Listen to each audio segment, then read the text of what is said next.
ठीक है, नेक्स्ट बात कर रहे हैं हम, नेक्स्ट टॉपिक है हमारा स्तन्य संगठन, यानी कि जो ब्रेस्ट मिल्क होता है उसके अंदर कौन कौन से जो है कंपोनेंट होते हैं, क्या क्या प्रेजेंट होता है, उसकी बात कर रहे हैं। तो सबसे पहले मैं बात कर रही हूँ कोलेस्ट्रम की। ठीक है, सभी जानते हैं आफ्टर डिलीवरी पहले 7 दिन तक जो मिल्क सिक्रीट होगा उसको हम क्या बोलेंगे, कोलेस्ट्रम बोलेंगे। कई लोग 3 दिन 4 दिन 5 दिन कुछ भी बोलेंगे, आपको 7 दिन तक का भी याद रखना है। आयुर्वेद में कुछ जो बोला है वो भी बात करेंगे, उसको हम क्या कहते हैं, कोलेस्ट्रम। क्या है ये, एक टर्म आपको याद रखनी है, क्योंकि एग्जाम में आपसे कोलेस्ट्रम करके तो नहीं पूछा जाएगा, ये श्योर मान के चलिए आप। आपसे एग्जाम में पूछा जाएगा पीयूष, क्या नाम आएगा, स्तन्य पीयूष।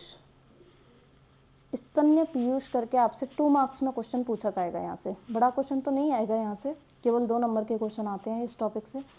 तो 2 नंबर में आपसे क्या पूछा जाएगा, स्तन्य पीयूष को समझाइए या उसका संगठन समझाइए, इस तरीके से आपसे क्वेश्चन आएगा। तो फिर आपको गायब नहीं होना है ऐसे दिमाग में, ये नहीं सोचना हम नहीं जानते क्या होता है पीयूष। मैं आपको पहले ही क्लियर कर देती हूँ, कोलेस्ट्रॉम को हम क्या बोलते हैं आयुर्वेद में, स्तन्य पीयूष। क्या होता है देखते हैं। जन्म के प्रारंभिक 3-4 दिन तक माता के स्तन से निकलने वाले दूध को क्या कहते हैं, पीयूष या कोलेस्ट्रम।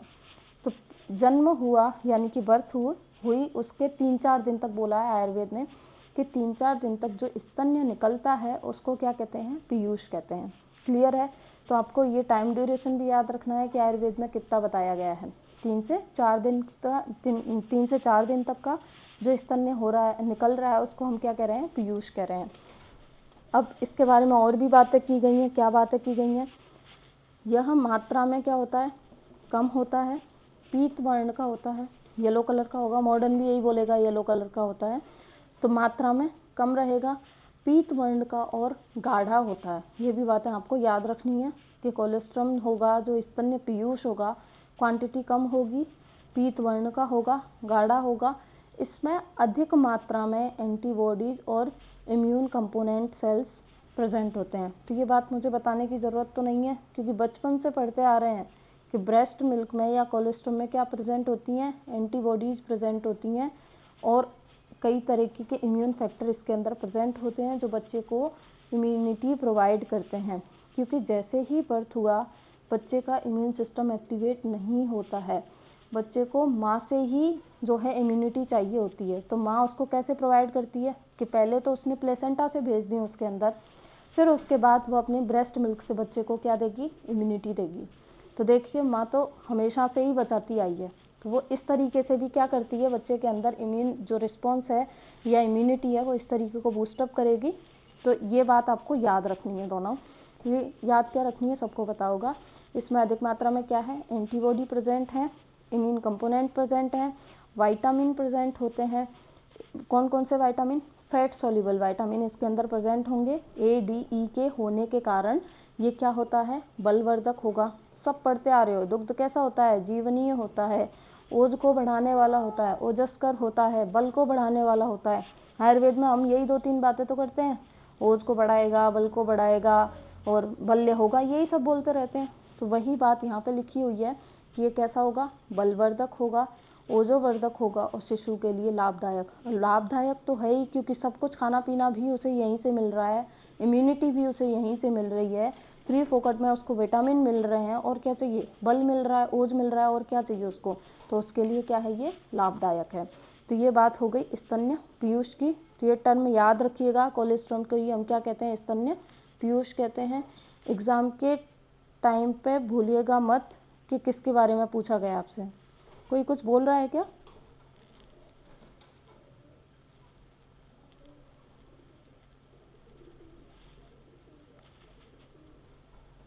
चलिए आगे बढ़ते हैं। फिर और देखते हैं कंपोजिशन क्या होता है ब्रेस्ट मिल्क का। हम संगठन ही तो पढ़ रहे हैं, कंपोजिशन ही तो पढ़ रहे हैं, उसका क्या क्या होता है उसके अंदर। जो बात यहाँ लिखी थी आयुर्वेद में वही बात इन्होंने लिख रखी है, थोड़ा अलग से। क्या लिख रखा है, येलो कलर का, ये अभी हमने पढ़ा था ना, पीत वर्ण का, येलो कलर का सीरस फ्लूइड होता है। नेचर में कैसा होगा, एल्कलाइन होता है। स्पेसिफिक ग्रेविटी इसकी हाई होती है, यानी कि डेंसिटी भी जो रहेगी इसकी हाई रहेगी, स्पेसिफिक ग्रेविटी इसकी हाई रहेगी। और क्या होगा, प्रोटीन इसमें बहुत होता है, विटामिन ए और मिनरल्स इसमें प्रेजेंट होते हैं, ठीक है। लेकिन ये क्या कह रहा है कि कार्ब जो रहेगा लो रहेगा और फैट और पोटेशियम होता है इसके अंदर। और एंटीबॉडी, आपको बस एक ही पॉइंट अच्छे से याद रखना है, अब तक हम केवल ये पढ़ते आए हैं या ज़्यादातर लोगों को केवल यही चीज़ लगती है कि ब्रेस्ट मिल्क में केवल एक ही एंटीबॉडी होती है, वो है IgG। ऐसा बहुत लोगों को लगता है, लेकिन अब से ये थ्योरी आपकी गलत है। ब्रेस्ट मिल्क के अंदर ये 3 एंटीबॉडी प्रेजेंट होती हैं। आपको जो है गेम करके याद रखना है, गेम में ई को हटा दीजिएगा, केवल जैम याद करके या गेम याद करके, जैसे भी आपको याद रहे, GAM आपको याद रखना है। तो अब तक सबको ये लगता था कि केवल IgG एंटीबॉडी प्रेजेंट होती है।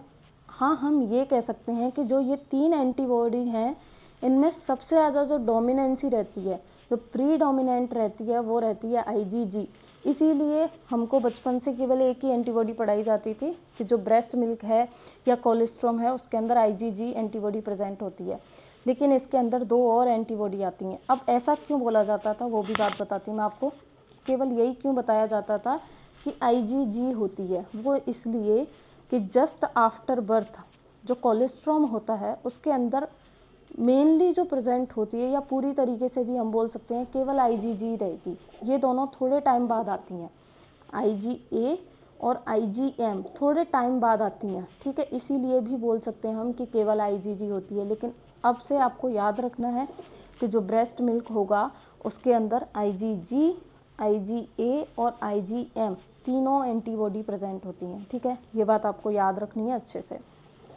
फिर उसके बाद इनका कंपोजिशन भी अलग अलग देख लेते हैं। अब देखो, आप लोगों को थोड़ी प्रॉब्लम हो सकती है कि चीज़ें याद नहीं रहेंगी, क्योंकि थोड़ा कंफ्यूजिंग है, लेकिन आपको याद रखना है। स्पेशली कोलेस्ट्रॉम का तो याद रखना है, एग्जाम में पूछ सकते हैं आपसे 2 मार्क्स के अंदर कि कोलेस्ट्रॉम का जो मिल्क कंपोनेंट है वो हमें बताइए, या ब्रेस्ट मिल्क कंपोनेंट बताइए। तो ये दोनों तो आपको याद रखने ही है। काऊ वाला आपकी मर्जी है, आपको याद रखना है नहीं रखना है कोई बात नहीं, लेकिन ये दोनों आपको याद रखने हैं, ठीक है। तो सबसे पहले मैं बात कर लेती हूँ कोलेस्ट्रॉम की। हम कंपोनेंट में क्या क्या देखते हैं? कंपोनेंट में हम देखेंगे protein, fat, carb, water, vitamin C, vitamin A और कैलोरी। कितनी कैलोरी मिल रही है बच्चे को इतना सब कंपोनेंट होने पे, उसकी बात करेंगे। तो ये तो थोड़ा रटने वाला सा ही है, आपको याद रखना ही पड़ेगा, इसमें समझने का कुछ नहीं है कि कोलेस्ट्रॉल में जो है 8.6 ग्राम % जो होती है वो प्रोटीन होती है, ब्रेस्ट मिल्क में 1.2 होगा, फैट के अंदर 2.3 होगा। किसके अंदर? कोलेस्ट्रॉल के अंदर फैट कितना होता है? 2.3, और ब्रेस्ट मिल्क के अंदर कितना होगा? 3.8। क्योंकि देखा था हमने लो फैट होगा, फैट तो होगा लेकिन लो फैट होता है इसके अंदर, इसीलिए लिखा है, ठीक है। फिर उसके बाद कार्ब देखते हैं। कार्ब भी हमने पढ़ा था, अभी मैंने आपको बताया था कि लो कार्ब रहता है, लिखा है ना यहाँ पे, देखिए लो कार्ब रहेगा। तो कार्ब भी लो रहेगा, यानी कि सबसे ज़्यादा कौन सा होता है? प्रोटीन, फैट, कार्ब में से सबसे ज़्यादा क्या रहता है? प्रोटीन रहती है। ये बात तो आप याद रख सकते हो ना इजीली। कोलेस्ट्रॉल की बात हो रही है ये केवल, तो इसके अंदर कार्ब कम है, कितना है? 3.2। यहाँ पे बढ़ जाएगा, यहाँ पे प्रोटीन कम हुई, प्रोटीन तो कम है, यहाँ पे सबसे कम प्रोटीन है, यहाँ पे प्रोटीन कम हुई और कार्ब बढ़ गया, 7.5 हो गया। वाटर कितना होता है? 86, और ब्रेस्ट मिल्क के अंदर रहेगा 88। विटामिन C कितना होता है? 4 mg, और ब्रेस्ट मिल्क के अंदर कितना रहेगा? 2 to 6 रहेगा। विटामिन A कितना रहेगा कोलेस्ट्रॉल के अंदर? 89 mg, और यहाँ पे रहेगा 170 to 670, 170 to 670 इंटरनेशनल यूनिट पर cc, इतना रहेगा किसके अंदर? ब्रेस्ट मिल्क के अंदर। और कैलोरीज कितनी मिलेगी इससे? 55 किलो कैलोरी पर जो होगा 100 ग्राम, वो इससे मिलेगी।